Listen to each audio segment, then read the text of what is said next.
I heard that. My joke. I heard that Tim Sheehy is auditioning to play the new sheriff role in the new Rambo movie. Yep. You know, you're not hitchhiking through my town asking uncomfortable questions about the Iran war, are you, son? Free what?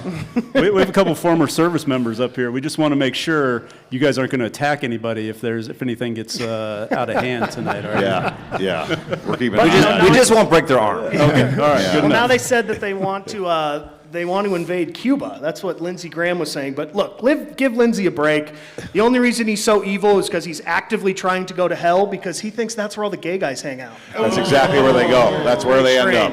I've heard. Anyway. Grab a drink, buckle up, and prepare to question your life choices because we're a bunch of Montana guys trying to make sense of this madness. This is Beer Buds in the Big Sky, brought to you by the Montana Tap House, where the beer is cold and the cakes are hot. Coming to you live from the Whitefish Performing Arts Center for our first ever Roundtable. Tonight we're joined by our four friends of the pod running to represent Montana's 1st Congressional District, Ryan Busse, Russell Cleveland, Matt Raines, and Sam Forstag. And of course, the host who delivered this madness, Mike Jopek. Hey, Kevin, good to see you. Handsome as ever. You know, Emily's a lucky lady. Very lucky. We got a great podcast for you tonight, folks, with 4 Democratic candidates running in the Western Congressional District June 2 primary election. Now that Whitefish local Ryan Zinke has checked out of the country club to spend more time at the physical therapist, his retirement has left an open seat race where the Republican polls are bloody awful. Kevin, Republicans wedged Montana between 2 wharves, the tariffs and a spiraling expensive economy. I'm excited to find out which one of these 4 Democrats will settle the chaos and who is most terrified that they might actually win and have to explain to Hakeem Jeffries what a Pulaski is and that Dutton Ranch is not a voting district. Steve Quinnell. You know, we make a lot of fun of people up here and on the show, but you know, we got to give credit where credit is due. Trump, originally when he ran in 2016, said he was going to drain the swamp. Well, it took him a while, but the swamp is draining. We got rid of Marjorie Taylor Greene. We got rid of Steve Daines. Yep, and now we got rid of Ryan Zinke. Ryan Hennon. Yeah, you know, Steve, I was thinking the other day about the state of the world. It reminded me of one of my favorite quotes. Give a child a fish and he eats for a day. Bomb children on the other side of the world and you increase shareholder value and defense stocks enough to buy billionaires another yacht. Oh, that's good. That's good. Nice little saying. I like it. And the ringleader of this circus, Ed Doctor. Oh, what a time to be alive in America, the golden age, if you will. Gas is under $2. We're not in any new wars. Grocery prices haven't fallen significantly. Healthcare hasn't forced anybody into bankruptcy, and only Democrats were in the files, that's for sure. If you believe any of that, you can't be fixed because you have what is known as the incurable disease of MAGA brain rot. But for those of you that believe in the truth, the Constitution, the difference between right and wrong, and just plain common decency, you're in luck. Because 4 men in Whitefish, Montana decided to get together and create the most ill-informed political podcast in Montana or this country has ever seen. We are the Beer Buds in the Big Sky. Let's get this party started. Let's go. I want to thank all you guys for coming here. Suckers. Just kidding. This is going to be a real fun night. Obviously, we like to poke fun, but we're going to get serious with our candidates now. We're going to have them introducing themselves. We'll start with Mr. Busse here, and we'll go left to right. 1 minute. One minute only. Hey, this is awesome to see everybody here. Everybody cares about making the world a better place. Fantastic to know that. I'm Ryan Busse. I live down in Kalispell, obviously just south of here. My wife, Sarah, and I have been in the Valley 31 years. I've got 2 boys. Many of you may know them, Lantern Badge. And this place, this magic place that we all love so much, is a Montana that gave us a chance. And I'm worried now that it's a Montana that's not going to give my 2 boys a chance, or many of you here, or your kids. And I'm running because I care about this place, because I think I owe it something. In fact, I know I do. I owe it to my boys and to Sarah, to all of you, to represent Montana in Washington, D.C. And the truth is we haven't had representation for the last few years. It's about time that we have some. The billionaires and the private jet class and the Yellowstone Club folks, they got plenty of representation, but we don't have any. and I'd be honored to get the job to represent all you folks, and I really appreciate you being here and enduring these 4 Hanyaks. Yeah. Hanyak. What's a Hanyak? Fake cowboy. Look it up. Oh, okay. All right. How do you spell that? Is that an O or an A? All right, Russell Cleveland. Hey everyone, Russ Cleveland. I'm a family man with 6 kids down on my ranch in St. Regis, Montana. I grew up in Stevensville. I'm a Western Montanan through and through. I left Montana originally to join the U.S. Navy post 9/11 War on Terror, and was a search and rescue swimmer, aviation electrician. After honorably discharging, I spent some time in higher finance, helping businesses, small businesses, and families with their financial needs. That inspired me to start my own business. I started a childcare business that I grew to 42 locations, taking care of 9,000 kids. Helped Colorado get universal pre-K passed down there. And it wasn't until 2020 that I realized my life calling. We lost our oldest daughter, Madison, to leukemia. Decided to move home to Montana. Life is short, and really became a healthcare advocate through that process. So my goal in this is to really fix a broken healthcare system, to tackle things like affordability, and to really ultimately get the #1 poison in the well out, and that is money in politics. And so my hope for you today is just for you to get to know me a little bit, and these other guys, obviously. We got a great cast here. I'm honored to be sitting among them. I hope we get a few minutes after to chat. But again, Russ Cleveland, I would appreciate your vote. Thank you. Matt Raines. Hey everybody, thank you for coming. This is a great event. Thank you for.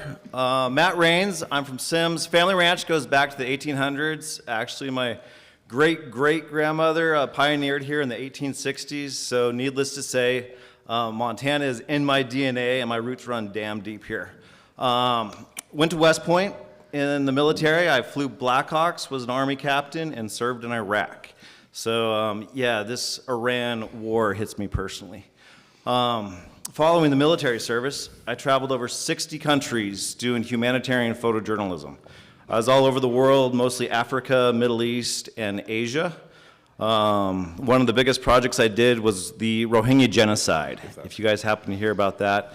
It was in Myanmar. I was the first foreign photographer that was on site when that just kicked off. Went in there 3 times, documented the atrocities, came out, did galleries in Saudi Arabia and LA based on that work.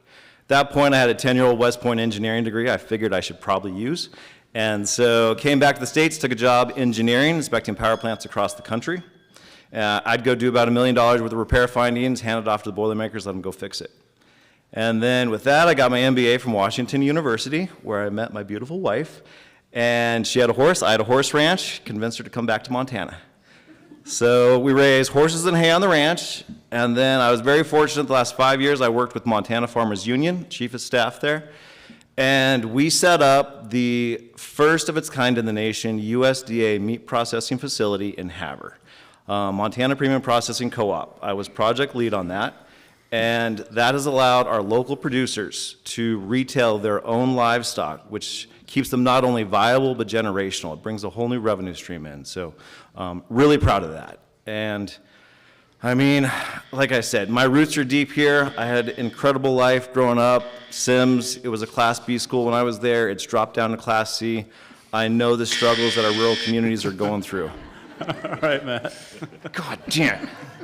You said 2 minutes. This isn't a city. This is 1 minute. This isn't a city council meeting. That's not the last time I'm going to get that. City council meeting, they had a drug you out back. Did you just Google buzzer? I did. Yeah, we're pretty smart like that. Technology. All right, Sam Forstag. 1 minute. 1 minute. Hey y'all, I'm Sam Forstag. I spent the last few months writing jokes that my sweetheart has told me I'm not allowed to tell, so this is a great venue for all that. But I spent the last 8 years working as a wildland firefighter across the state, across the West. The last 4 as a smoke jumper, best job I ever had. And I left that in large part because, well, the last couple of years I was working as a leader in my union's local, and they gutted our public lands agencies in this state over the last year or so. We lost about a quarter of the Forest Service, and the vast majority of those people were making less than $20 an hour here in Montana.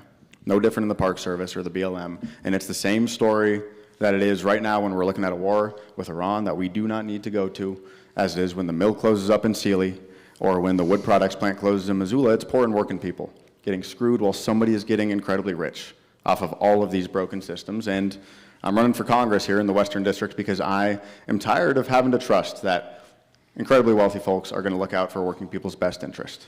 And a lot of the folks that I work with, a lot of folks in my union, well, some of those people are pretty damn disillusioned with politics, and those are the people we need to reach a hand out to if we want to start winning again.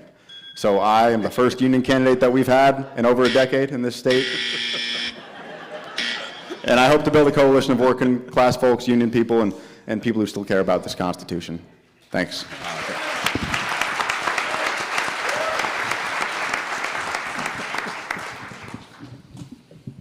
Mike, why don't you start out with the first question here for the boys? Questions. We got time for questions still? I thought No, we you're not already answering decided anything. who we liked. Did you guys bring any questions? We have questions, yeah. We have questions. All right, so $100 million of dark money saturated Montana's election last cycle. $100 million. There's millions of dollars barreling towards June primaries in a couple of months, both on the Republican side and the Democrat side. You guys know this. You guys know what's happening. Will you take PAC money? Will you take dark money? And if so, or if not, how do you know you didn't take PAC money? And what are you going to say when PAC money, dark money, saturates these elections and either supports you or attacks your opponent? Go ahead, Ryan.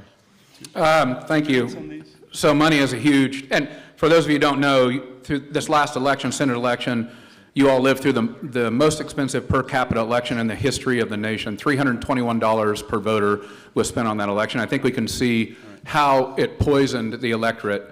If you were like Sarah and I, if you got one more mailer at your house, you were going to scream probably. We had a bale of them. I'm not taking any corporate money. I'm not taking APAC money. I'm not taking, and I'm not taking any corporate money. But I want to be real clear. I've never been, this is my second campaign now, I've never been approached by any corporation to take any money. I've never been approached by a corporate PAC.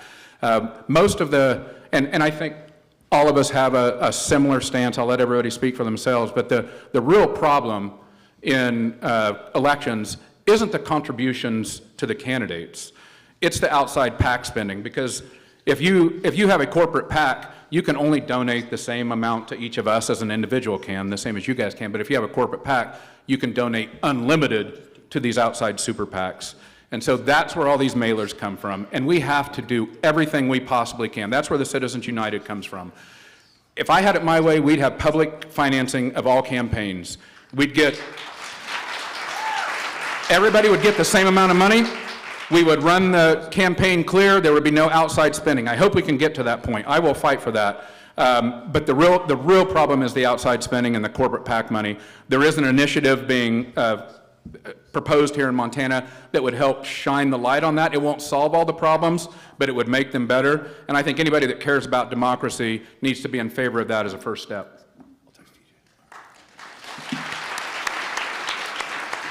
Thank you. Russ, same question. You guys got 2 minutes this time. Okay, 2 minutes this time. Got it. Thank you. Not like Busse. Good job, Ryan. Good job. That's great. Yeah, again, Russ Cleveland, thank you for the question. Great question, and I'm proud to say that I've been running for almost a year now, using the exact model of the initiative that Mr. Busse referenced called the Montana Plan. I am individual contributions only. I have been from the time I started. And my goal in this is to show that you can run a strong campaign with only individual contributions. We don't need dark money. We don't need PAC money. We don't need influence of any kind outside of the people that are voting for us. And until we can fix that piece, we will not have 100% transparency. That is something that everybody has to agree on. And I think Montana's almost there. 74% of Montanans support the Montana Plan. I was proud to endorse the plan early last summer, early in my campaign. And it's important that we start embracing ballot initiatives like this nationwide. That's why I'm proud to be part of a group called the Balance and Accountability Group, which is a nationwide coalition of candidates running that agree on the same thing. There's 160 of us now, candidates nationwide, that agree on 5 principles. One of them is to overturn Citizens United, get stock trading out of Congress, get term limits in place, to put judiciary term limits in place, and to put a 5-year moratorium between lobbying and public service. If we can do those things, we can finally restore, thank you, we can finally restore the representation that all of us deserve. So. I'll split it if somebody's a half. We got a long time to go. Go ahead, Matt. So I'm definitely going to be a little bit different here. I care about one thing right now. Everything that we're saying up here is going to be great and brilliant, but if we don't win, it means jack. We have to win. And by doing that, we have to use the rules on the table. If these guys aren't going to take PAC money, I've got no problem with that. I'm going to do whatever it takes for all of Montana to make sure we win this goddamn race. Period. So, with that, if that answers, you guys, first of all, PACs are not bad. Unions have PACs. There's some great organizations that have PACs. We cannot turn it toxic because it is what is going to get us across the finish line. So, I mean, dark money, totally different conversation. That is not PAC money. Dark money, we need to get that out of this race, absolutely. I'm with Ryan. I wish that we just had a fixed amount, everyone had to run the same race. That's amazing. But at the end of the day, the GOP is sure as hell not going to play by those rules. They're going to go out there, and they have been winning and winning and winning and winning, and we need to stop and reverse that. Once I'm in Congress, and once I'm a congressman, that is a totally different conversation. If we're out there and I can help end Citizens United, God damn it, I will. But in this race, guys, I'm going to win. Thank you. Is that 2 minutes? It's under 2 minutes. Under 2. Yeah. Go ahead, Sam. So I'm not taking a dime of corporate PAC money, dime of APAC money, dime of dark money. Those are the lines in the sand that I think most of us have here. And the issue of the outrageous, disgusting amount of money that is awash in our elections right now that led to a $280 million Senate campaign in Montana last year is the most fundamental issue to all of our broken systems. It is the issue that is woven through a broken housing system, a healthcare system that does not work, and a childcare system in which 2 out of 3 Montanans do not have a place for their children to receive childcare while they are working.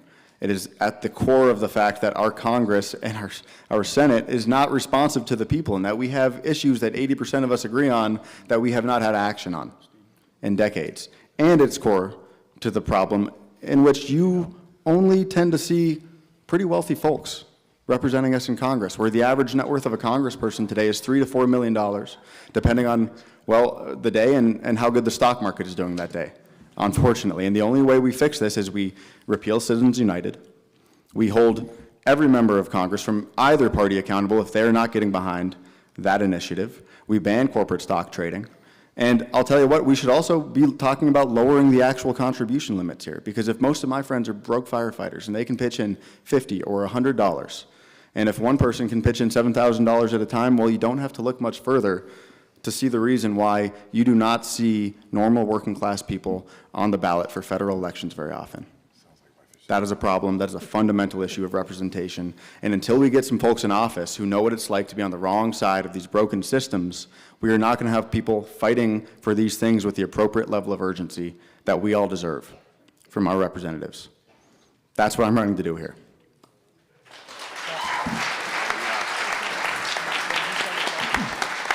Thank you. We know dark money is a big problem. $100 million of secret money was in last elections in Montana. We know that there's going to be outside money coming into this elections. Do each of you right now support the Montana plan? Yes. 100%. Come on, that's too easy. I get 2 minutes, right? Not on this one. This is a yes or no. I really like the Montana plan. I need to know a little bit more of a couple things about how the consequences are when the country is split on it. The effects of where the money goes. Ending Citizens United takes all the money out of the system at one time. I like that. This is a yes or no question. I said, maybe. Okay. Sam? Yeah, that's a hard yes, and the Montana plan is just corporate money, right? So that is just the start. Yeah. And if you want more If we have information about the everybody Montana outside, plan- we have the Montana plan. If pre-signing, if you're in favor of it, you can get on the QR code right here. So please get your phones out, send it to all your friends if it's something you're interested or need to learn more about. And we'll have people out in the lobby to answer a lot more questions, because pre-signing has about 2 more months, and that's very important to get this on the ballot. Hey, whose show is it, Kevin?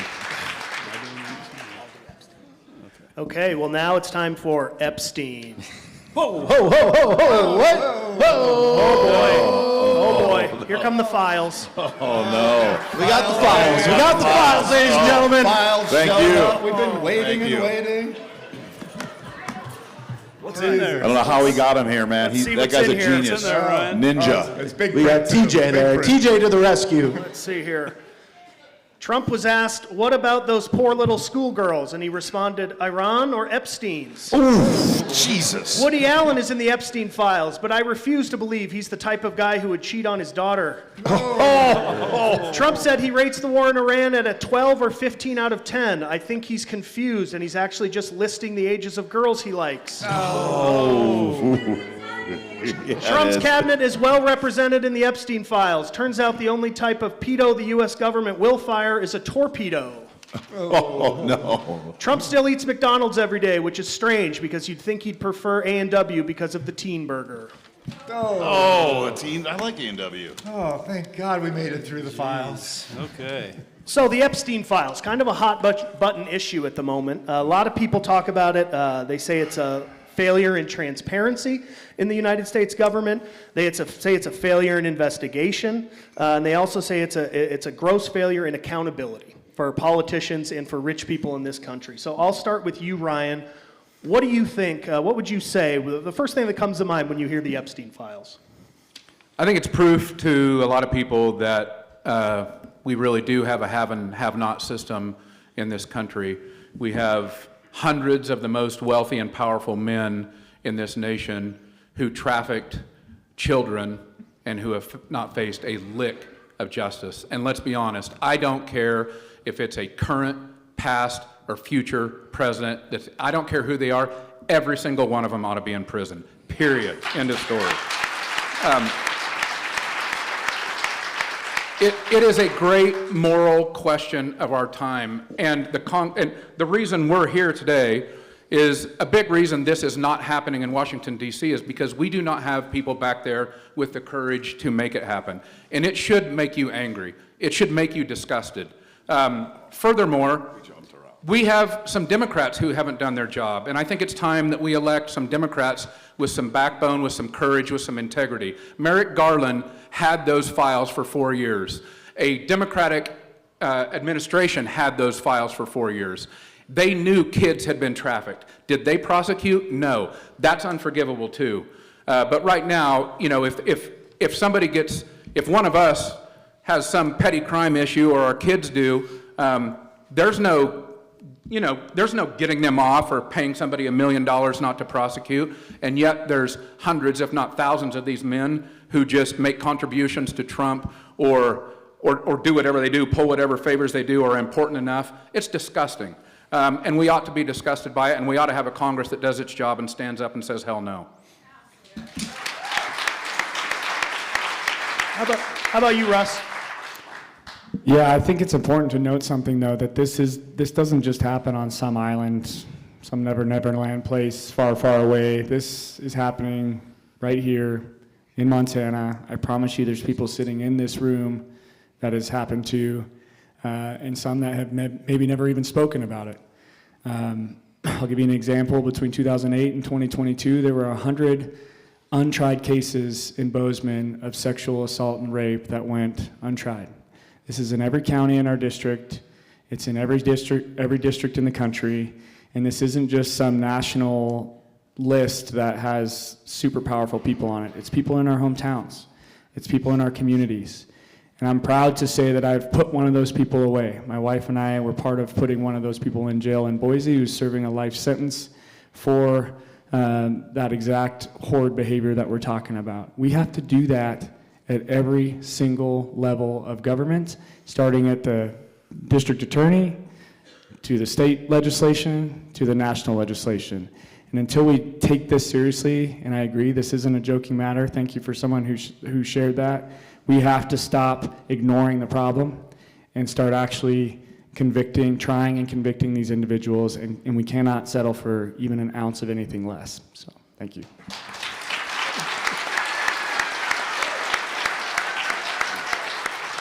Matt, what do you think? Yeah, and I think we need to throw in there the murdered and missing Indigenous women as part, whether that's tied to the Epstein or just all those women that have gone missing that we haven't found. As per the Epstein files, I mean, horrible, disgusting, repulsive, all the words. And yeah, these are pedophiles. They're raping children. Why are they not being held accountable? Period. Sam, how about you? When you think of Epstein, what do you think of? I quite frankly have found it difficult to impossible to read some of the news reporting on this. I mean, this is something that we as a country should not have to sit through. And yeah, it's a failure of both political parties, and it's us all having to sit here and watch while power protects power, and while people's fundamental faith in our political system is undermined, because this is a consensus issue among normal folks who have common sense that pedophiles need to be held to account no matter how wealthy they are. And we should all ask, how did we get here? Well, we got here because we have incredible amounts of concentrated wealth and power protecting men like Jeffrey Epstein and incredibly powerful people who are in his circle, and were well aware, whether they were in government or finance, of exactly what was going on. And we should all be so angry. And when I take a step back and I look at a lot of my coworkers or folks who come from a background like me who fundamentally do not trust our political system, well, this is one of those instances that feeds directly into that. And I would offer that if we want to bring people back into the coalition that we are all working our tail off to try and build, we should start from a place of acknowledging that there are a lot of good, valid reasons that a lot of poor folks do not trust our political system, because they don't see accountability for wealthy people like they see it for poor and working people. I worked between fire seasons for a group called the Montana Innocence Project. We were advocating on behalf of kids as young as 11 years old facing jail time over in Miles City. And you do not go to jail as an 11-year-old or a 12-year-old if you were raised rich. There aren't any rich kids sitting behind bars in Miles City. And that is the exact same problem that we're seeing as we read these headlines. And again, the way that we fix this is we make sure that we're not just sending people to Washington who are already existing within these networks, and that we're not empowering the people in these networks to continue claiming to serve all of us because they're not serving us and they're not protecting us. This is how we fix it, right here. Thank you, Sam. Joe Pett. All right, we're going to move to war. Sam, I'm going to start with you on that side of the audience.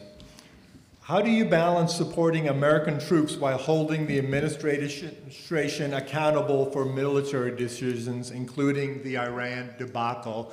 And if you were in Congress, what role do you think Congress should play in approving military actions here or abroad?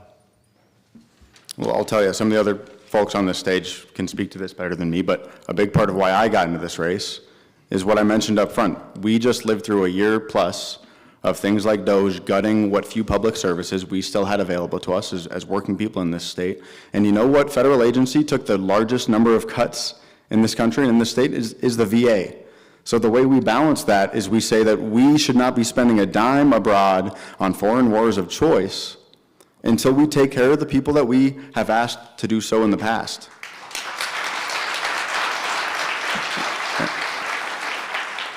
And that ought to be a matter of common sense. And when it comes to something like the war in Iran, well, that is the same damn story that we have all had to live through, even somebody as young as me, too many times already. We are on another foreign continent in a faraway country spending a whole lot of treasure and spilling a whole lot of blood, not just American soldiers, but a whole lot of civilians being caught up in this utter lack of humanity, and we're not doing it to help poor and working people. You know what happens when we go to war in a place like this? Well, working people pay the price.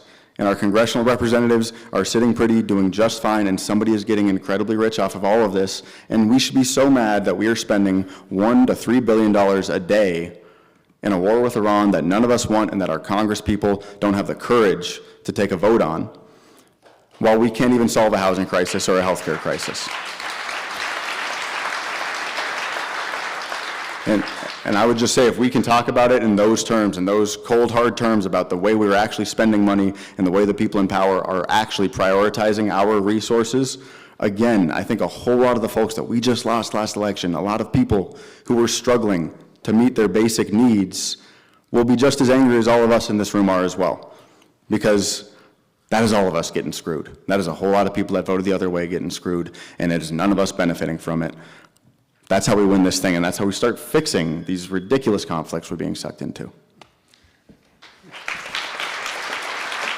What do you think, Matt? I know this is personal. How do you support the troops, holding the administration accountable? What would you do in Congress? So first of all, we'll go with the Congress first. Congress is the only authority to approve war. There's a reason.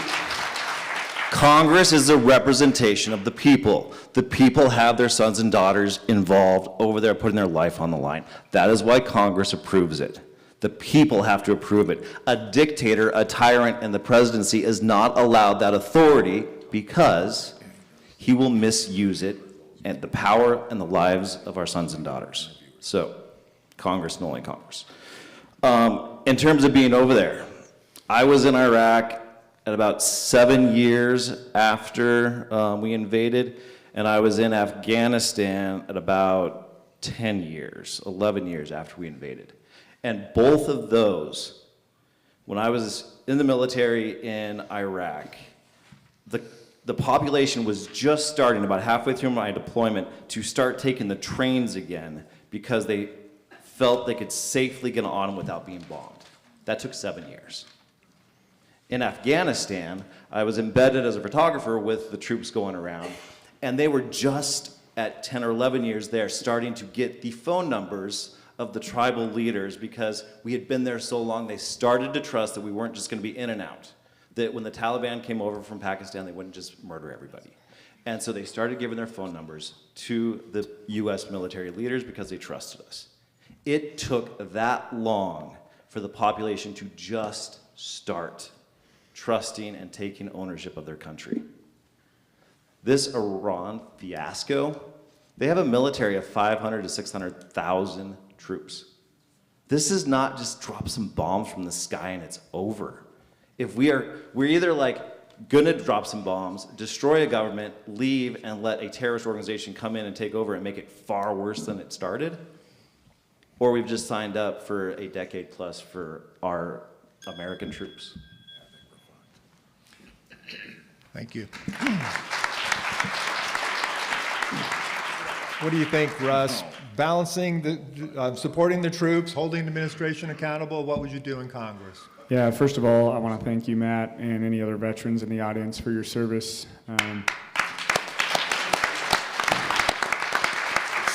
I too am a veteran, and I too share same sentiments as you do. I think, look, there's two parts to this. Men and women sign up every day to serve this country, but we have to understand that once they sign up, they are beholden to the UCMJ, not civilian law anymore. It is not their choice where they go. It is not their choice where they get assigned duty. And so it is our government, in the upper echelons of our government, deciding who dies and who lives, and whose tax dollars get spent, all of yours. Article 1, Section 8 gives Congress the power to declare war, not one man. Article 2 gives that one man authority as commander-in-chief, not authority to declare war. Yet for decades and decades, we have abused that power and allowed for presidents to declare military action that is kind of war, but not really, yet it costs us billions and billions and billions of dollars. You want to know why we have such massive national debt? We can start right there. We are a military-industrial complex that has been in war for 92% of our country's history. Think about that. 8% of our history has been peacetime. The rest of it, we have been at war.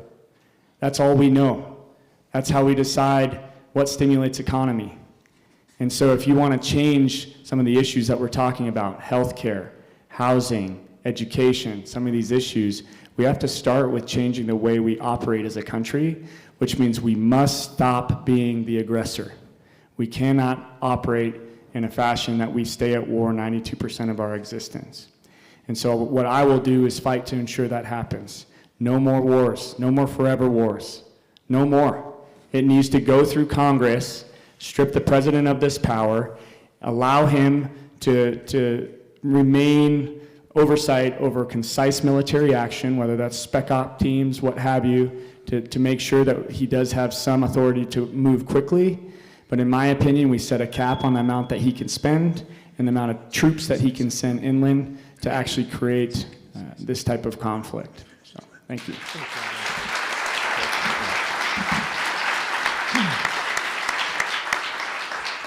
Ryan, what do you think? How do you support the troops, hold the administration accountable? What should Congress do? Well, let's start by appreciating the U.S. military. Your tax dollars and many, many, many thousands, hundreds of thousands of dedicated people have constructed the finest fighting force on the planet. And it's obvious that the men and women in the U.S. military can accomplish their mission when they're given. The question here is the civilian leadership being moral, being legal, upholding their oath to the Constitution? And I think the answer is clearly no. All you have to do is look at the myriad reasons that we have been given for this war in Iran, and it's lie upon lie upon lie upon lie. There were no immediate risk from nuclear weapons. There were no immediate risk from Iran attacking the United States. Those were contrived reasons. I can tell you, after having been on the campaign trail for a long time in 2 different races now, and especially in this one, I go around and I listen to people and what they need and what they hope for, and I can tell you one thing I've never heard. Gosh, I hope my government starts an unneeded war in Iran so I can't have health care. That's something I promise you none of the 4 of us have ever heard. We're spending almost $1 billion a day, and we're telling people that we can't fix their health care. Come on. I just talked to my good friend, doctor here in town. We chatted after the Mansfield Metcalf event here, and he told me about a gentleman that came into him and couldn't afford, he's a radiologist, and he couldn't afford to have scans done, and he's stage 3 cancer, and he had to be turned away. And we're telling people like this that we cannot have universal health care, but we choose to spend $1 billion a day on a war that we were lied to, probably to keep the military-industrial complex, to keep those quarterly stock reports humming. That's immoral. It's probably illegal. We need to send somebody to Congress who has the backbone to put an elbow into both Democrats and Republicans that allow this to happen, and we need a Congress that stands up and does its job and holds the administration accountable.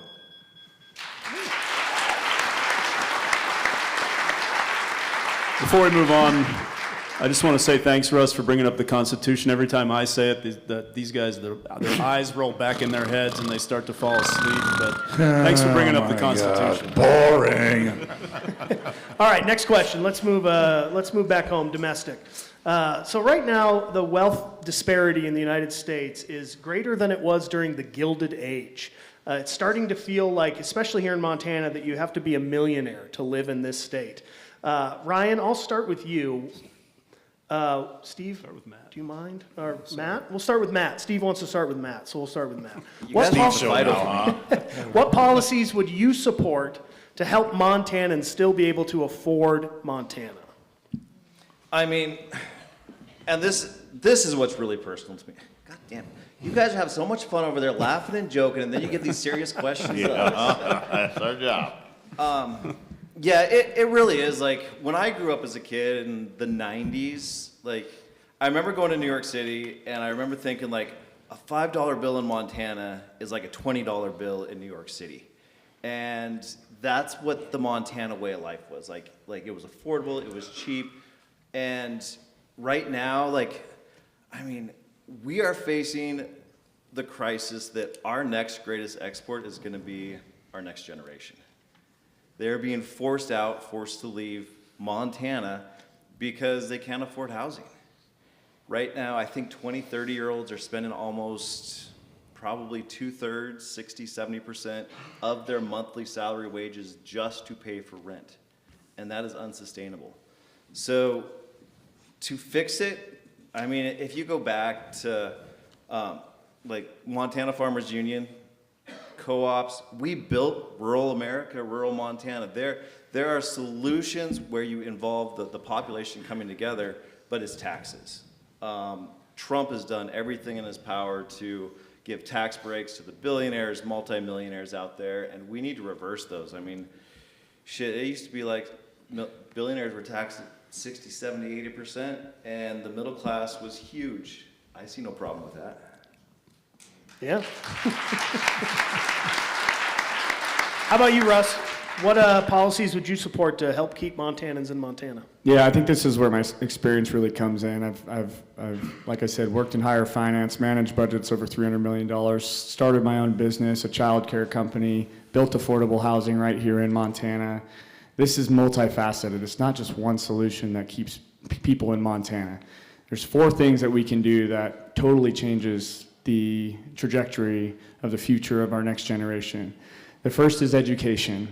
I believe, and I would initiate a rollout of education reform that includes the junior and senior year of high school. Right now, some schools allow you to graduate with an associate's degree out of high school, only some. That should be applicable to all high schools, to where you can graduate with both your diploma and associates. That cuts your student debt load in half. But a lot of kids don't want to go to college, so I think we also offer that apprenticeship program in that junior and senior year that allows you to leave high school as a journeyman making $50, $60, $100 an hour and actually have a chance as a 19 or 20-year-old in Montana. The second piece is universal child care. For every dollar we spend on universal child care, it's a $4 to $9 return on local economic return. So that means we see local economy grow as we give more child care opportunities for family. If you don't believe me, look at New Mexico. It's a perfect model of this happening in real time, the only state that has funded universal child care. The third, we've all talked a little bit about it, is universal health care. The number one expense for not only families, but guess what? Small businesses is benefits outside of the actual payroll. So if you want to see small businesses thrive again and people have an opportunity to do what they love or whatever skill they may have in a niche business setting, if we take that healthcare on a national scale to a universal level, it removes that expense from businesses and individuals to where they can do what they want wherever they want. They're not landlocked into a career anymore. And so that creates real opportunity. And then the fourth is we have to really tackle affordable housing issues here. And I see that by being done through wages. We haven't seen wages grow in our working class since the 80s. If you want to see people stay, we have to have working class wages that work for Montanans.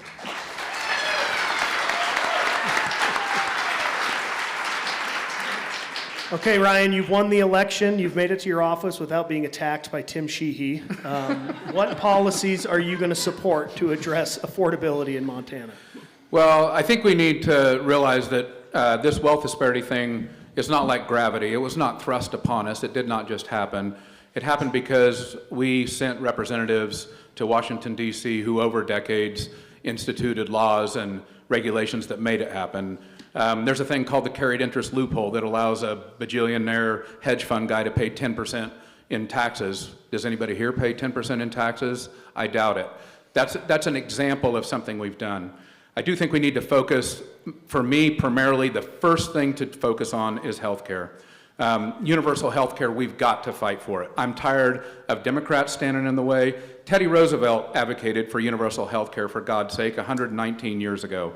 I think it's time for universal health care in this country. I doubt there's anybody in this audience that isn't fighting health care woes. Then we have to start making better choices. Right now, we have a Congress that decided in this big, beautiful bill, and I usually use other B words to label that bill, but in that bill, they allocated $191 billion to ICE and DHS. $191 billion. That is more than all but 14 militaries on the face of the earth. Your tax dollars are going to fund an entirely new military, right? It's larger than the U.S. Marine Corps, the budget is. And yet we tell people like my two boys that we can't have better programs for first-time home buyers, or we can't have a rent assistance program in this country. We have made thousands and thousands of choices that have increased the wealth disparity in this state, in this country, and it's about time we have a representative that starts making decisions to reduce every single one of those. My promise to all of you, to my kids, to your kids, is that I will not vote for, I will not advocate for, I will not speak on behalf of a single bill that increases the wealth disparity, only reduces it, period. All right, Sam, we'll give you the last word on this topic. Affordability in Montana, what are you going to do about it? Yeah, I'm bummed I only get 2 minutes here.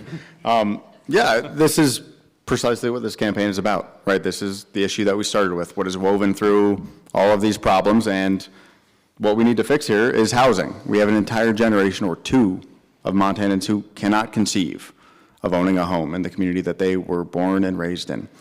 We need to fix health care.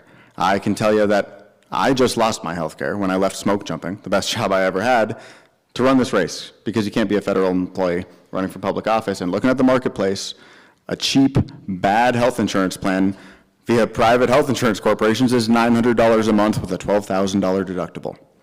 That is not a functioning healthcare system. And just about everyone here and just about everybody in the state knows that that system is not working for them. And we need to fix childcare. And all of these things are so frustrating. And they should make us so angry. And that is the anger that we feel in this country. But the hopeful thing is that we have fixed all of these problems before. We had a housing crisis once in this country. We had an entire generation of Americans moving back to the United States after World War II, ready to buy homes and build families. And you know what we did? We invested billions in 1950s dollars on a bipartisan basis to build hundreds of thousands of units of homes, 810,000 units we built back then.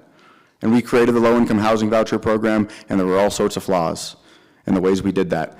But we have better tools that we could be using today, and we have all of the resources that we need. We are just spending them in all the wrong places. So how do we pay for all these things? It's taxes. Let's not tap dance around it. Because when I am working as a smoke jumper making $80,000 a year jumping out of planes, well, 36% of every single paycheck I got went to taxes, went to payroll taxes. I wasn't above that Social Security payroll tax cap. I was paying the same ratio as 94% of this population.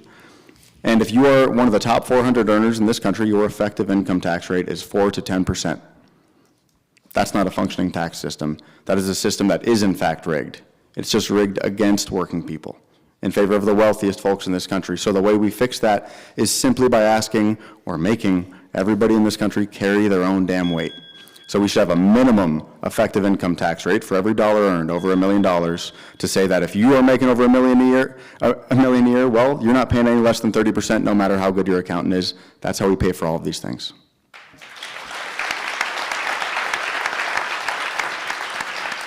So we've got a few questions coming in off of Facebook Live, and actually you just answered one about the taxing the people making that much money, so we don't have to ask that one. That's good.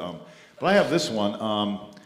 What do you think makes Donald Trump so adorable? I mean, he is sexy. Oh, that's from Arian Flint. Never mind. We're not going to answer. We're not going to answer that one. Joe Peck, why don't you take over with the next question? I'm going to block him. He's blocked. Oh, little Aaron. He's blocked, all right.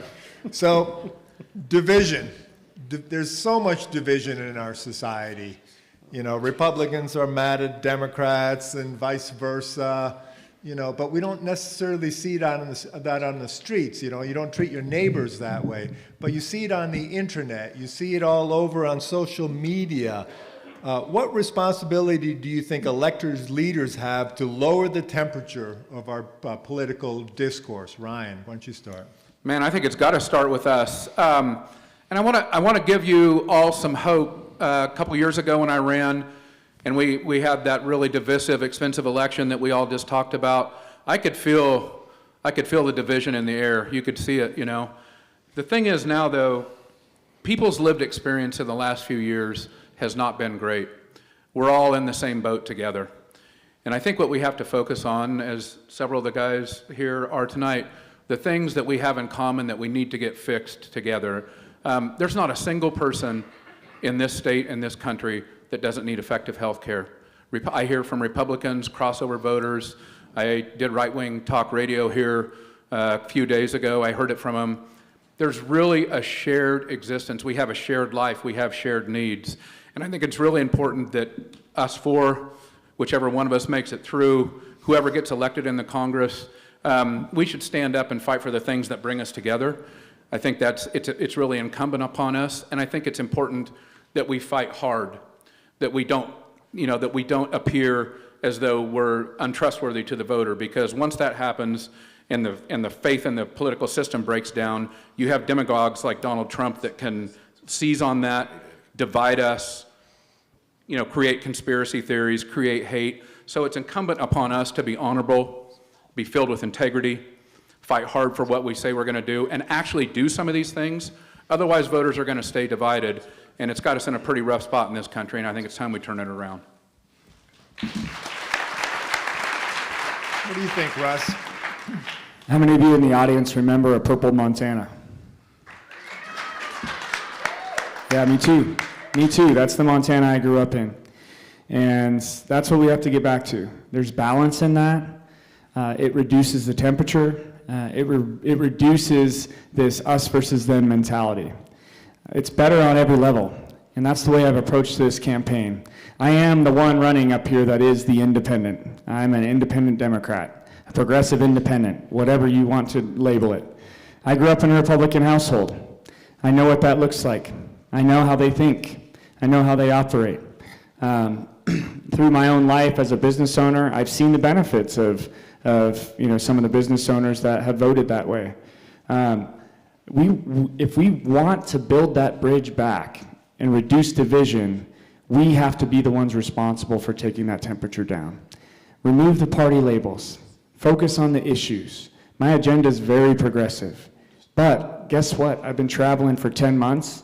You want to know what some of the communities that are most interested in these items are that I'm bringing forward? They are the deep red areas. Dillon, Ennis, Libby, Eureka, Hamilton, you name it. These are the communities that are hurting for opportunity, affordable health care, child care, assistance with housing, because they don't have other options in these communities. Rural Montana is hurting. And so this is an opportunity for us to build a bridge. And I don't think we get there by being beholden to a national party. So we have to strip those layers back and stay beholden to the people of Montana. And I think you do that in this election in 2026. And I'd be honored to be that person for you. So thank you. What do you think, Matt? What's the responsibility of elected folks to bring us back together a little bit? I know that like the farmers union can't get along if they're always fighting with everybody, and so we're the happy one. That's the other one. You're the happy people. No, and actually I take back what I said there, just because. So to answer your first, it's the politicians, 100%. It is our responsibility to change the narrative out here. It is not like. We're on the same page. We're in the middle. The left and right bashing each other, just swinging and trying to swing harder and harder is not getting us anywhere. It has made Congress completely stall out. I got into this race because of the diversity of my background. Rancher, growing up, deep roots. My family's mostly Republican. And so I can get in and sit down, go to the gas station, guys come in, have that conversation with them, connect one-on-one, joke about like why I'm running and doing different kind of things. Military, 10% of Montana are veterans. They want to sit and believe in somebody who knows and has gone through the same experiences that they have. I can sit and talk with them, whether they're Republican or Democrat. That breaks those walls down. Energy sector. I can sit, we can talk about boilers and steam drums and how when I was doing inspections in steam drums, I came out looking like Ace Ventura out of a rhinoceros. Like, there's funny things like that that help bring that temperature down, and people are hungry for that. They want that. All they hear on Fox News is just aggression and negativity, and they buy into it.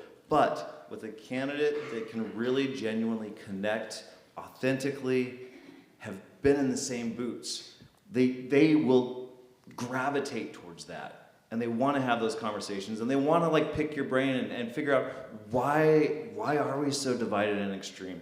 Because at the end of the day, 60, 70, 80% of what we really care about in Montana is the same. If it's just wanting to take care of our families, wanting to take care of our future, our next generation, I will stop talking, but I have a lot more to say. Sam, you've been in the hell enough. You know what sharp elbows are all about, what politics is all about. What do you think the responsibility is for the elected leaders to lower the temperature? On a fundamental level, the way that we lower the temperature is talking like humans to each other in the course of an election. And we do not win an election in a meaningful way by just making people hate the other guys more than they hate us. And for too long, it has felt like that has been the recipe that our national political parties have been offering us here. And when you go to Helena, I've spent the last decade working between fire seasons on everything from public education to public libraries to civil liberties. And you know what? My last session up there was 2023. That was the first Republican supermajority in Montana history. That shows you how far we had fallen in 2023 from being a ticket-splitting state. And even in a session like that, well, I was able to work with a coalition of homeless shelters that we put together to pass $5 million of support for homeless shelters. It wasn't near enough. And it wasn't near enough in the context of the embarrassment of riches that was a $300 million state budget surplus, in which they spent a whole lot more to cut the top income tax bracket than they did to help homeless folks in a state where, in a lot of cities, that had doubled or tripled in the preceding few years. But you do that by working with people in both parties. And thus far, that is how I have earned the endorsement of 28 Montana legislators, current and former, 4 of them Republicans, because that is the kind of coalition we have to build if we want to win, and if we want to win in the kind of meaningful way that will give us the majorities to start fixing things like housing and healthcare and childcare, and to start taking the temperature down in the way that this country desperately needs so we can return to civil discourse. Because you know what? Whoever wins, and the Democrat is going to win this year, when we do that, and when we take back the House and we take back the Senate, there's still going to be a Republican in the White House for 2 years. And we're going to have to work with that guy, whether it's the current one or the next one behind him. And if we want to do that, well, we need to have the experience doing it, and that's what I intend to take to Washington, D.C. here, is experience working with the Republicans, whether I like it or not, on behalf of working people.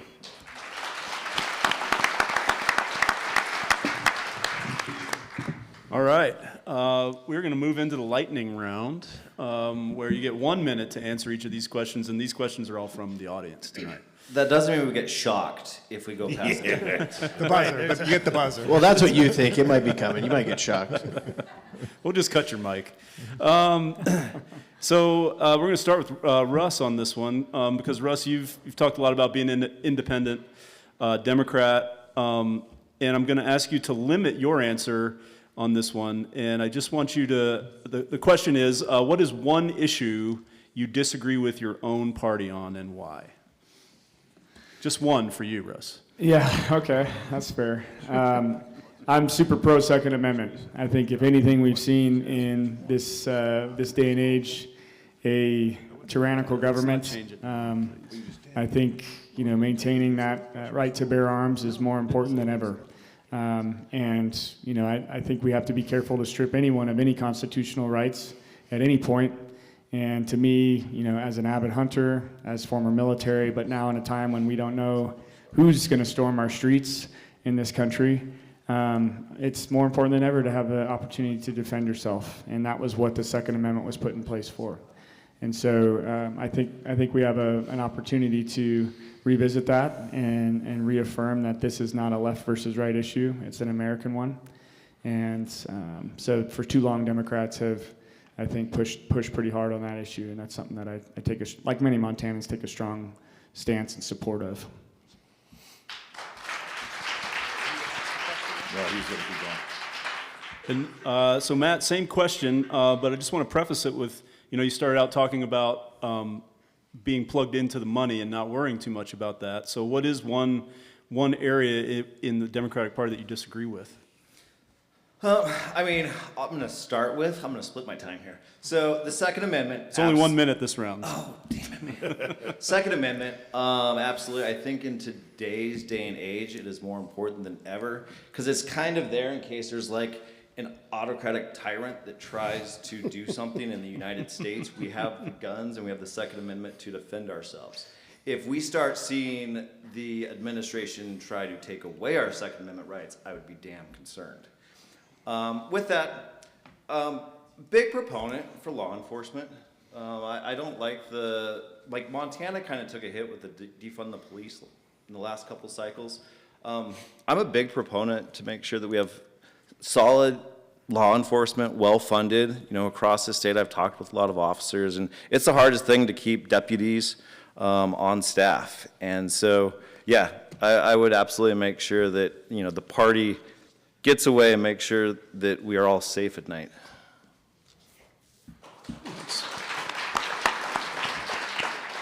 Thanks, Matt. Ryan, we'll come back to you, and then we'll hear from Sam.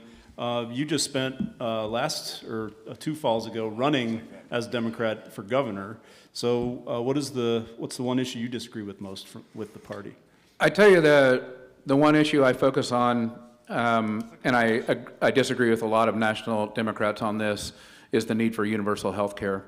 I listened to the Hakeem Jeffries, the minority leader now, and when he's asked about his answer, his preferred approach to health care, and I hear these mealy-mouthed, kind of soft, focus group, sort of answers, and I can tell you, I'm done with them.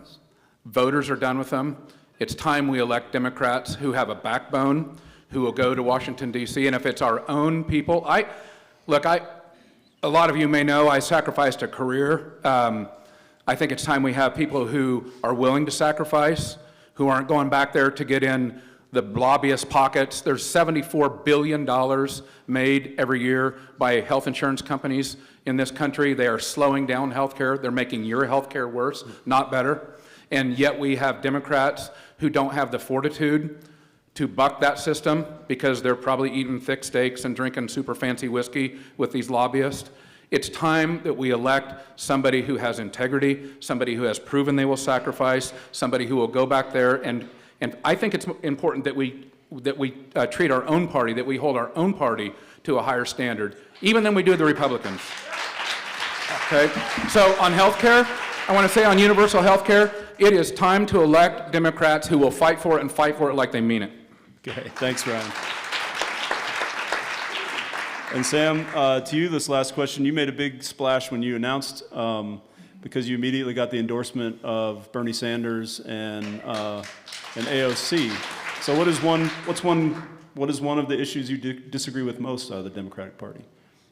Yeah, well, it's a shame we only have 1 minute here. I suppose the thing I would start with here is representation. I've mentioned it earlier here, right? The average net worth of a congressperson is $3.8 million. Last time I checked, right? Depends on the day. Depends on how the stock market's doing. That is not the average wealth of a person in Montana or in this country. The average age of a congressperson is 56 or 58. And you know what? The Democratic Party is actually the older of those two caucuses.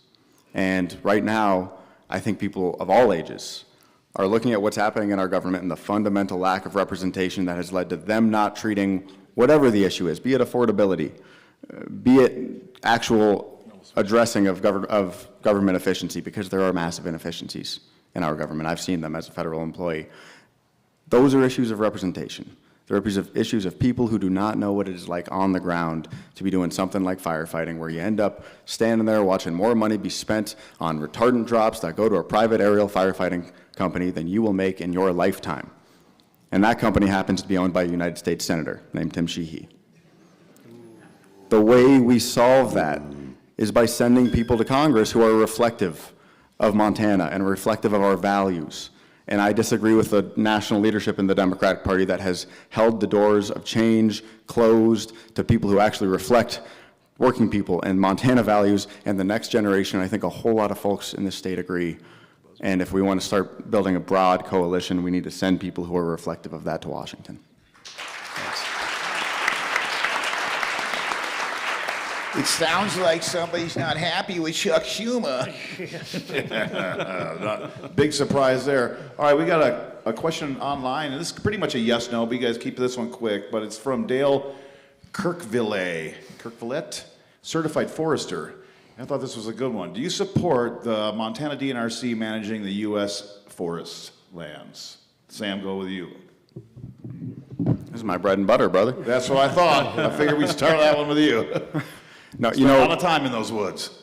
You know, there are good cooperative agreements that the Forest Service or federal land management agencies have entered into with the NRC, right? Good neighbor authority can be quite useful when exercised properly.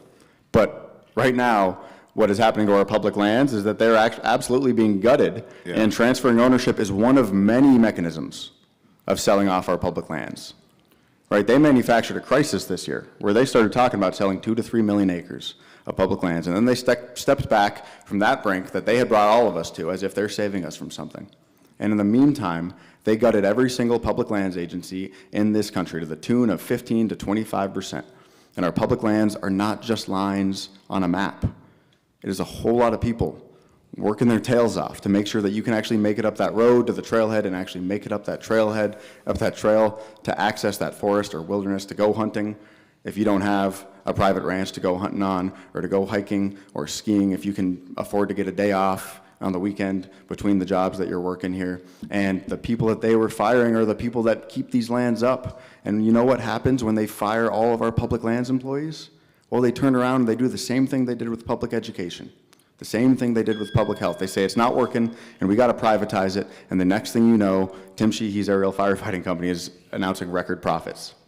And we're all paying more for less. Bingo. Matt, what's your take on the management of the U.S. forest? I mean, I really like the Forest Service that manages right now. As long as they're properly funded, they can get out there and take care of things, because I do a lot of riding horses up in the mountains, kind of the Augusta and the Lincoln area is my crack. Continental Divide there, and they do such a good job clearing those trails. Remarkable, all the different miles and miles and miles they do. So hats off to the Forest Service for what they do.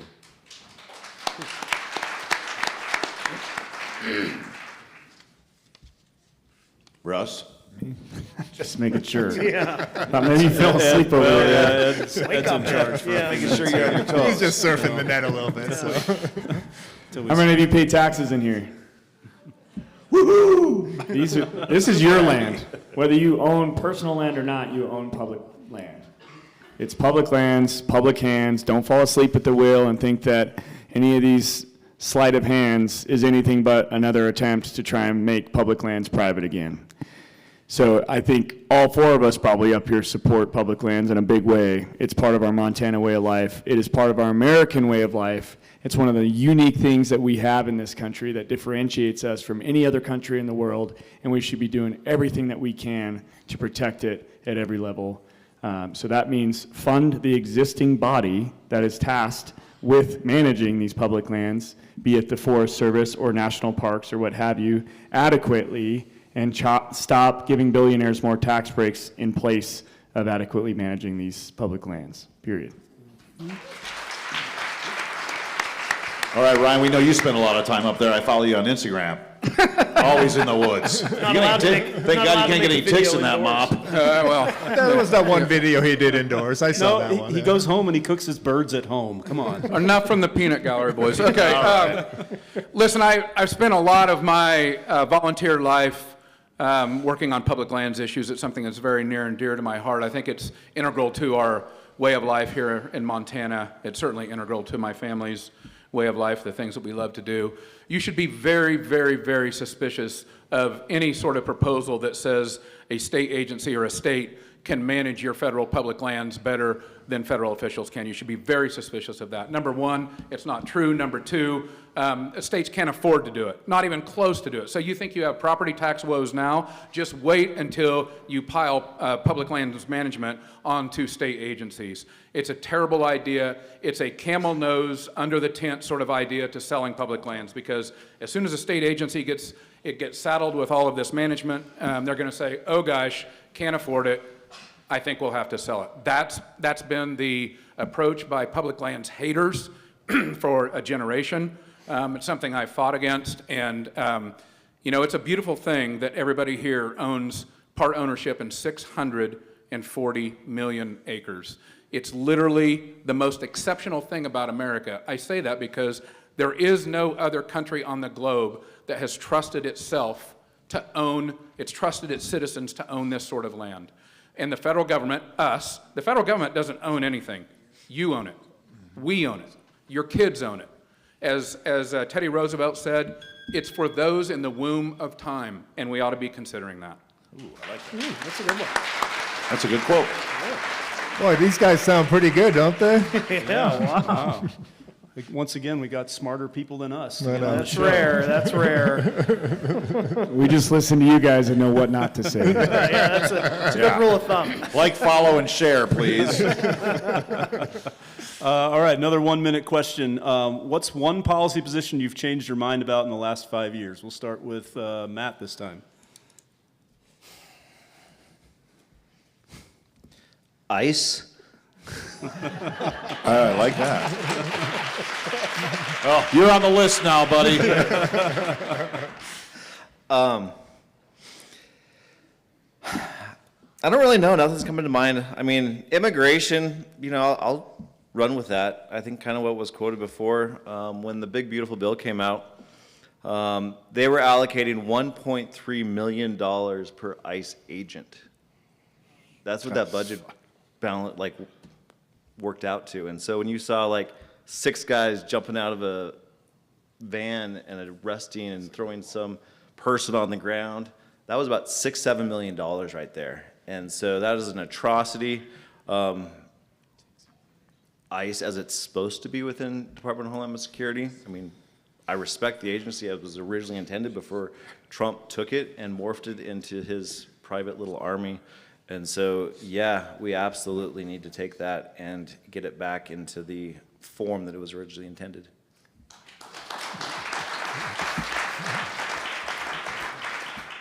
Sam, same question. Yeah, I spent the winter of 2021 working for a group called the ACLU of Montana, and we work on a lot of criminal justice issues. And I found in the course of that a major gap in the way that we as the left or progressives or whatever the hell you want to call them talk about law enforcement is that we do not extend the same level of compassion to some of those folks that we do elsewhere when it comes to the poor and working people that end up being asked to do some of these jobs in a system in which police are being sent to address issues that they are not trained for and should not be addressing. And I changed my mind because in 2023, a former coworker of mine who I worked up in the Swan Valley with for a couple of years, he ran a SAW for me on a squad. He ended up dying the following year. He was hit by a tree, fighting fire in Oregon, and we had something called a critical incident stress management team come and talk to the crew. That is a model in which you have a therapist come and you have somebody who's within that industry, and I ended up going to take that class, that CISM class, and most of that class were police officers, and every single one of them had their first dead baby story. And I realized, you know what, these guys are seeing things a lot more terrible than I'm seeing as a firefighter, and I think if we want to be able to have a big tent and a broad coalition, we should talk about the lack of compassion that we've extended to those folks and the lack of mental health services that a lot of those folks are receiving, and how we could get at the root of some of those issues if we just extended that same compassion to them that we are pushing the rest of the country to extend to poor and working people who get caught up in the other side of that criminal justice system.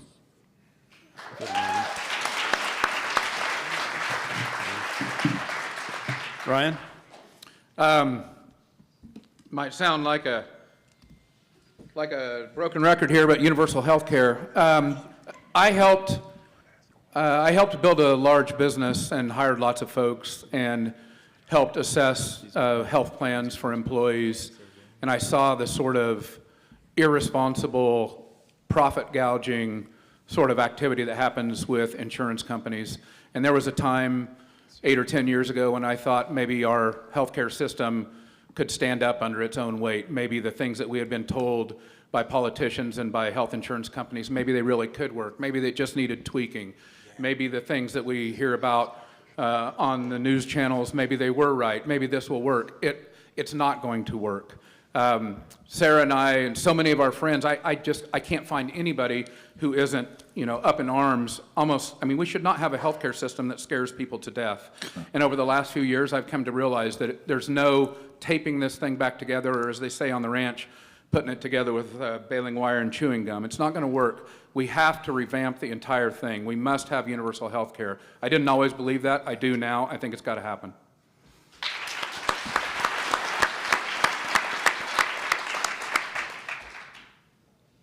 Russ? Yeah, I think we're at a critical moment right now where we need to revisit the intersection between what was post 9/11's Patriot Act, the invasion of privacy on American citizens, including government surveillance, and what is now AI data center development. We have companies like Palantir that are emerging, investing trillions of dollars into AI development. And it's important not to be afraid of AI. There's a lot of good that can come from AI. I talked to a company in Bozeman last week that is using AI, has developed a way to diagnose leukemia up to 10 years prior to it showing in your blood with blood tests using AI models. But unfortunately, we have a government that's intention with AI is something entirely different. And so I think we need to take a hard look quickly at putting safeguards in place for the people of America so that our technocracy doesn't continue to grow and we limit their power. And that mechanism is the Patriot Act, which allows government surveillance under the guise of anti-terrorism in the United States. There are some other things, since I have a few moments regarding AI, that data centers would include internalized cooling systems. Whoops. I'll just get to that later then. You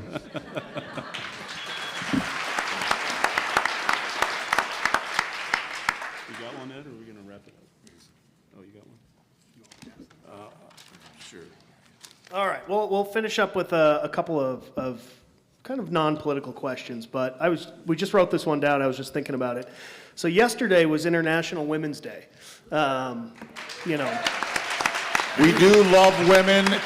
They will not come on our show because we're just pretty stupid. And of course, in typical American fashion, we had to give them the day that had 23 hours in it. We couldn't give them a full day.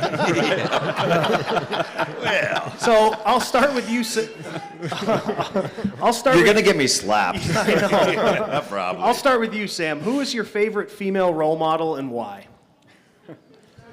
Well, that's a gimme. I think WAGs are excluded from this one, right? Wives and girlfriends? Okay. Well, thank you for giving me that out. Since you said that, I was raised largely by a single mother who is an ICU nurse. She still is. And worked her tail off to provide for my little sister and I, who is now herself a nurse over at St. Pat's. And she was not easy. I mean, you got to be a no-nonsense mom when you're doing it alone. She was my basketball coach from 6th to 8th grade. I was the worst kid on the team. She would swat the hell out of me if I didn't make sure I stood up straight and shot that shot. And she's, the person who has influenced my life more than anybody. And I remember being a kid, worried that mom is working too much, and that is a lot of what this campaign is about. Is that you should not have to worry about whether you can provide for your kids doing a critical job like nursing or being a teacher. And it is not easier to provide for your family as a nurse in Montana today than it was 20 or 25 years ago. So my mom is, and that's the easy answer, right? I gotta say it. Is she here tonight? Can we get? This is all about. She in the audience tonight, Sam? You'll see her if you come over to St. Patty's Day in Butte. Okay. You'll see her on our, she's a Kelly. She's got 38 Kelly cousins running around, so watch out. Don't mess with her. Is she buying car bombs, or? I think I'm out of time here. Let's go down this way. Ryan, how about you? Who's your female role model? We figured and we'd why? give you 2 minutes on this one. So. All right, well, did you exclude wives? Is that what you said? Yes. Wives and girlfriends, Yeah. Well, I'm Yeah, sorry. your girlfriend too. Sorry, So that takes two of them out for you, Ryan. Okay. So I'm going to break your rule because Sarah's my role model. For those of you who know, she's a badass. She's right up there. I mean, she fought for libraries here. Who knew that was controversial? Right? Brad Abel. Yeah. Who knew that was controversial? I posted yesterday, she keeps our family afloat. Man, she does. And she told me one time, if the house burns down, the only thing she wants to save is the raft, right? So Our family owes everything we are to her, and if you're ever on a rocky river, man, she's the one you want on the sticks. That's it. That's all I got. Russ, how about you? Yeah, I mean, I echo that, but, my wife and I have been through hell and back together, but she is my light. But I want to take it one step further and give tribute to Judge Ruth Bader Ginsburg.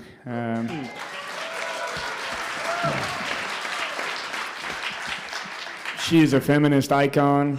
She fought very hard for equal rights, and I think we could really use leadership like that in our Supreme Court right now. So.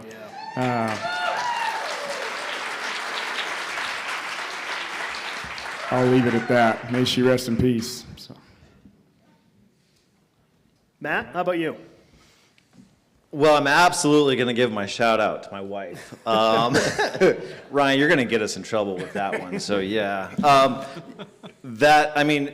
we've built a life together. Coming back to the ranch has been amazing. To do my other shout out, so keeping it personal. A crap load of women have influenced and affected my life throughout childhood on. I had a great opportunity to kind of return that favor. My cousin, she was getting her doctorate, and she called me up, and this is just as I'd wrapped up my photography phase, and she's like, hey, I want to do this leadership project on women in third world countries.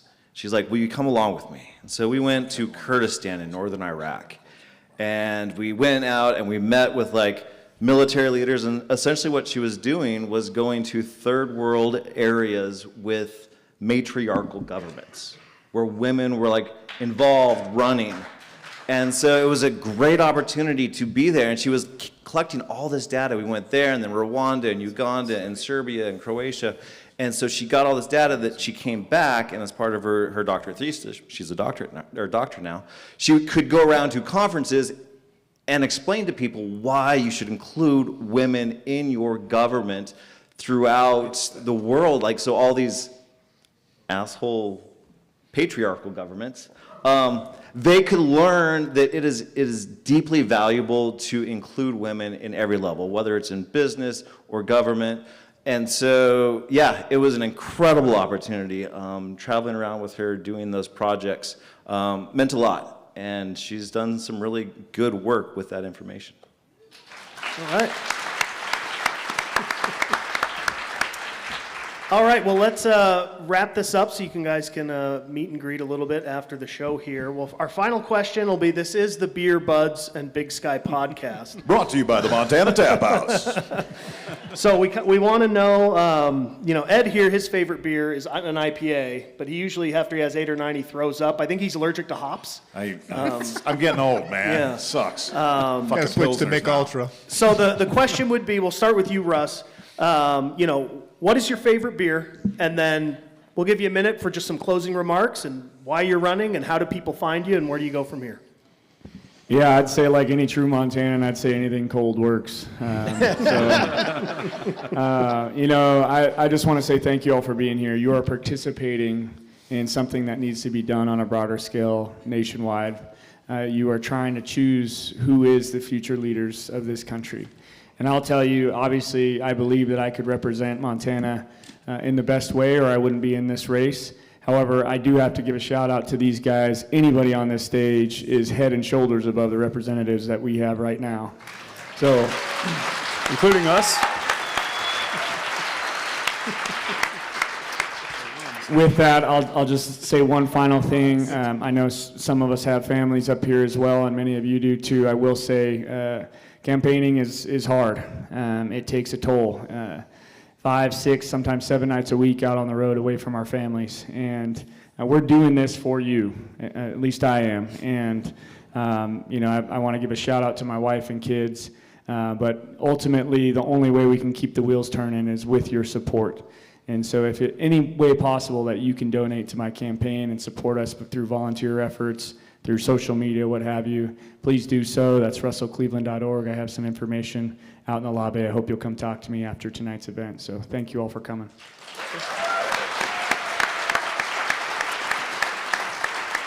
How about you, Matt? Same question. I mean, I like a lot of different kind of beer. But I love the fact that I can find moose drool about anywhere in the country. And so I always just search for it first. Yep. 2 points, kind of wrapping up here. I mean, thank you all for coming. Really appreciate the engagement. As I started, it doesn't mean jack if we don't get elected. So use this opportunity, get out, engage with your friends and family and neighbors, and let them know what you learned here tonight. Talk about the candidates. Get that energy going out there among your community so they care too. We know you care. You came. You took the night off to come learn about us. Yeah, share what you've learned from the candidates here. And then, as much as we did with all of our policy and platform and procedures, at the end of the day, we have one job when we get elected, and that is to take your concerns, your problems, your issues, and do something about it. So everything that's going on, it's all in the past. We're running for the future.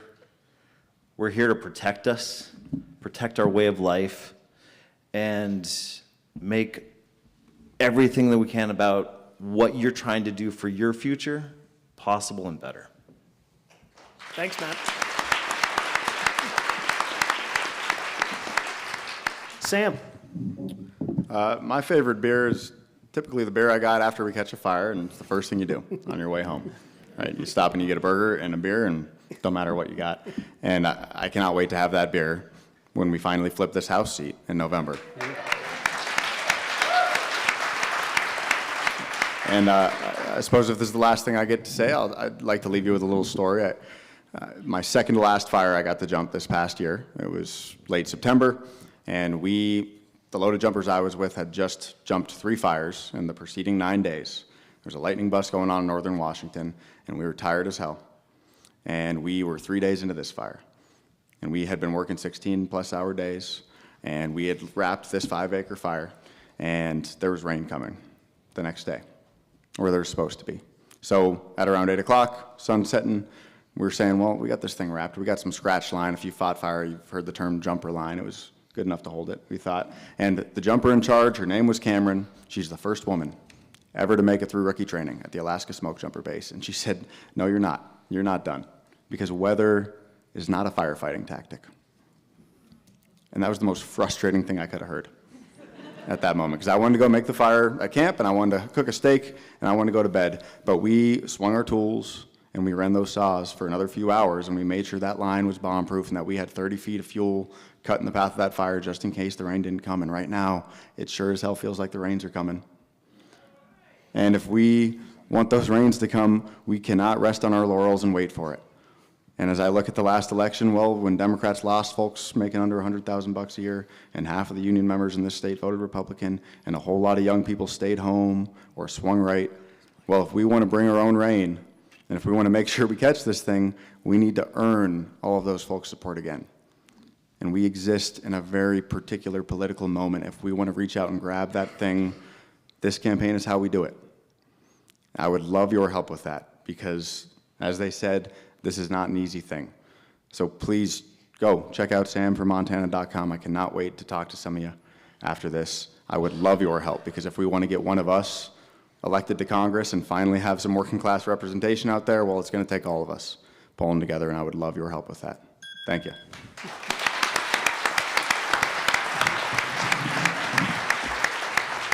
Okay, Ryan. Good Flathead Valley beer, Hat Trick IPA from our friends down at Tamarack. Yes. Right? That's Yes. good beer, good folks down there. Hey, I love it that these guys laugh. It's because we're funny. I'm not sure Ed has all the fries in his Happy Meal, but I love being here with them, and it is funny, and it's good that they do this. But I'm going to ask you to be serious for just a minute. Our country's in crisis, and it's time that we get real serious about this election.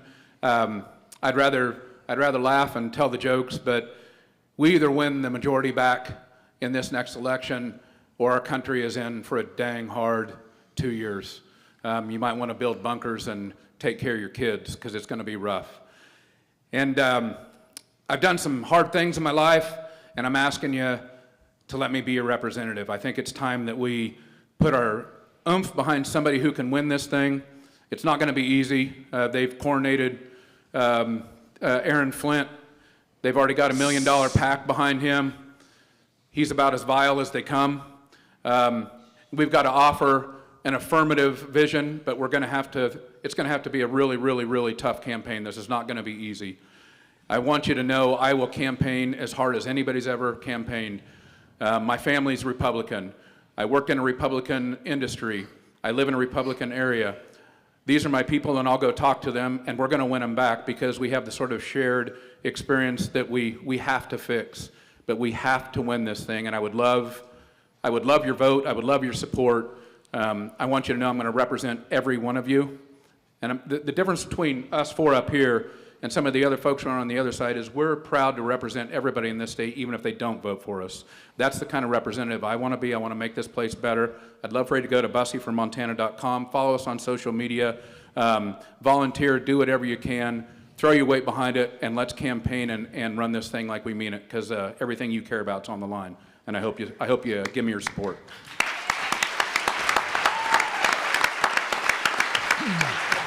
Thanks a lot, you guys. And Mike, Steve, Ryan, TJ, Micah, Kevin, happy anniversary, guys. 1 year for the Beer Buds. Yeah, 1 year for the Beer Buds. We've got a few closing thoughts. All right, little closing statement. If we have an event tomorrow at O'Shaughnessy Center at 5:30. If you'd like to meet Judge Amy Eddy, come in, running for Montana Supreme Court.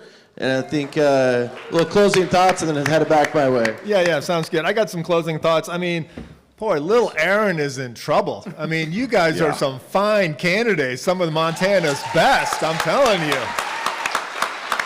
Look, folks, what these guys are telling you is this is the seat of Pat Williams. This is Max Baucus's first seat. This is Mansfield's seat. This is Metcalf's seat. This is a Democratic seat. Look, we can win this seat back if we actually want to.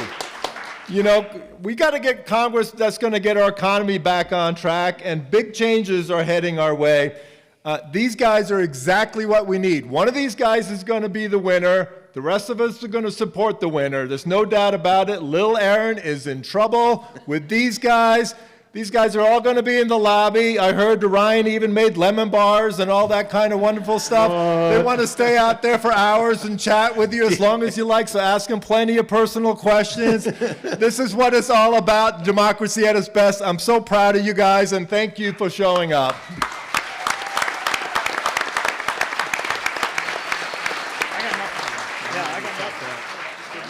Good night, everybody. Thank you. All right, thanks for hanging out with us for another hour and a half of bullshit. Big thanks to the candidates tonight, Ryan Busse, Russell Cleveland, Matt Raines, and Sam Forstag, and everyone here at the Whitefish Performing Arts Center coming out, proving that politics can still happen without throwing a chair.